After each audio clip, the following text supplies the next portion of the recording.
After round 16, the verdict is in. G'day everyone, Matt Thompson alongside Match Review Panel Chairman Mark Fraser. And it has indeed been a very busy day for the panel. Let's begin with Fremantle captain Matthew Pavlich. He's facing 3 matches on the sidelines, charged for his hit on West Coast's Mitch Brown. The panel deemed it reckless, medium impact and high contact. Important to note he had carryover points here. He'd risk 4 matches if he fights the charge.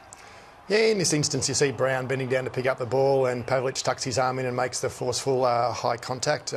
This type of incident's graded quite severely in our table due to the potential to cause spinal injury.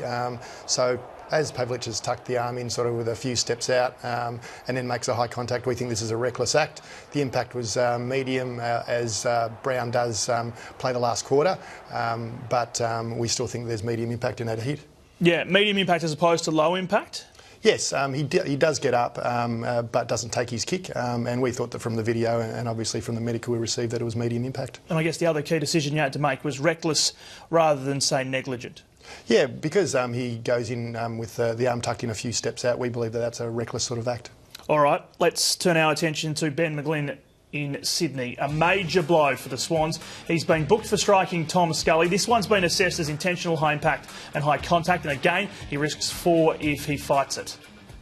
Yeah, with this one you see Scully go down for the ball and McGlynn comes in, swings a fist and cops him high. He was subbed out and taken off the field from this contact, so we believe that that's a high impact strike. You've really thrown the book at McGlynn here. There was no other way really for you to assess it. Oh, with a clenched fist and, yes, him throwing the arm like that, we think that's an intentional strike. OK, Saturday Arvo in Geelong. This has got a lot of attention. Steve Johnson kneeing Melbourne's Nathan Jones, and it costs him a week. It's been assessed as reckless low impact and body contact. Yeah, with this one you see Johnson attempt the tackle on Jones but then goes down with the knees.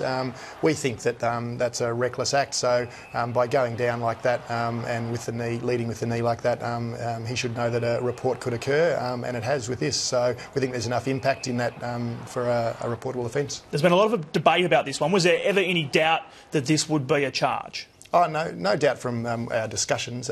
Going down with the knees like that, we don't sort of think that's particularly good, and we think that it's a reckless act. Now, you're saying the contact was to the chest, not the throat, but still could have been particularly dangerous, potentially. Oh, yeah, well, you can obviously break ribs or do some major damage to somebody by going down with your knees into a contest like that, so we believe that that's, yeah, enough impact for a misconduct charge. Yeah. And reckless as opposed to negligent. I guess that if you're going to lay a charge like this in these circumstances, it kind of has to be reckless over negligent. Yeah, with this, whilst he's going down for the tackle, sort of initially, he then goes down and drops to the knees, so we think you should know by doing that you could potentially do a reportable offence. OK, now a rough conduct charge for West Coast's Andrew Embley. The contact against Clancy Pearce here, negligent, high impact and high contact, 3 weeks down to 2. Yeah, here with this one, there's only a step between the contact and Embley going for the ball, so he turns to the side with that last step and then tries to obviously make a legitimate bump there, as he's sort of entitled to do, but makes the high contact when doing that, so we believe that's a negligent high bump. So you obviously see the contact there is quite forceful, so we graded it as high impact. Did you consider reckless for this one? We did most definitely consider reckless, but because there's only that step out, because Pearce does slow down and lean with his arm forward rather than going straight through with the contest, we believe that Embley was trying to do the right thing, so he's trying to bump him to the side, but doesn't. Yeah, I mean, that's the point, isn't it? It did look like he was trying to execute a legal bump.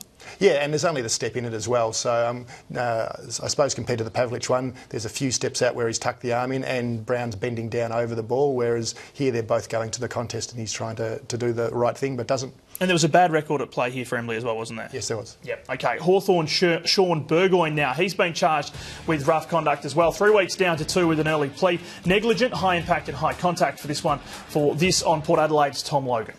Yeah, in this instance, Logan jumps up and Burgoyne comes through and bumps him once again, as he's entitled to do, but makes the high contact. So with this, unfortunately, there was enough high contact, and from the medical, we deemed that there's high impact with that bump. All right, and one more also from that game. Port Adelaide's Kane Cornes, a 6-year good record, saves him a bit for his rough conduct charge against Sam Mitchell. Intentional low impact body contact, it's a 1-week ban.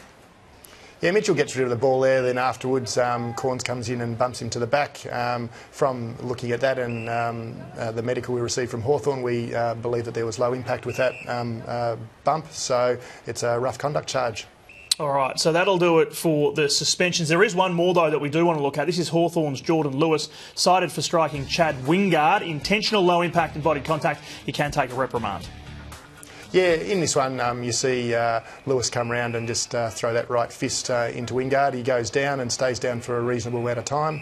Once again, with the medical we received from Port and looking at the vision, how long he stays down for, we believe that there was enough impact for a charge with that one. Some people have raised the question about whether or not you looked at staging in this case. Does that come into play at all? Not with that instance, because of the medical we received and what that stated, and seeing how long he was down on the ground for, we didn't believe that there was staging at all. All right, Mark, thank you for that. A very busy day for you, one of the busiest of the year in terms of the penalties handed out. We'll see what everyone does with their charges. Thanks very much. No worries, Matt, thanks. Mark Fraser joining us, the chairman of the MRP. A full text report from the panel is on our website. Those charged have until 11 Eastern tomorrow morning to lodge a challenge if they want to take their case to the tribunal. That is all for now. Catch you soon.